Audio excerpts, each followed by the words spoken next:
বাংলাদেশে আওয়ামী লীগের রাজনীতির মৃত্যু হয়েছে। দেশের মানুষের কাছে ভোট চাইবার মুখ তাদের নেই বলে জানিয়েছেন জামায়াতে ইসলামের আমির ডক্টর শফিকুর রহমান। সকালে সিলেট আলিয়াদ মাদ্রাসা মাঠে অনুষ্ঠিত জামায়াতের জেলা কর্মী সম্মেলনে তিনি একথা বলেন।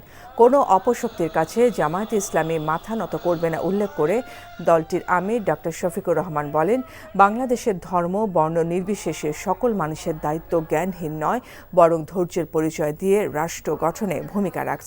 শেখ হাসিনা পালিয়ে গেলেও বিদেশে বসে দেশের শান্তি বিনষ্টের চেষ্টা চালাচ্ছে বলে মন্তব্য করেন তিনি। দেশকেই যারা সম্মান করে না তারা কার কাছে এসে নির্বাচনে ভোট দাবি করবে?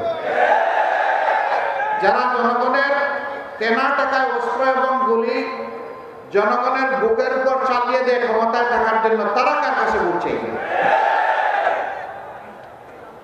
যারা নিরীহ জনগণকে খুন করেছে তাদের পরিবারের কাছে গিয়ে জিজ্ঞেস করুন তারা তাদের এই ধরনের রাজনীতি আর চায় কিনা, এই ধরনের আগ্রাসী দলকে আর রাজনীতিতে দেখতে চায় কিনা, তাদের কাছে গিয়ে জানুন।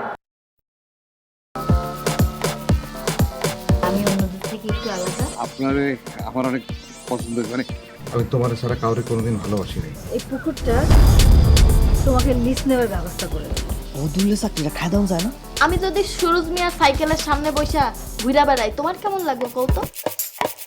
তুমি তোমার স্বামীর নিয়ে এত আহ্লাদ করতেছো, আর ওইদিকে বলে আমার সকাল হয় না, রাইতের আন্ধার হয়।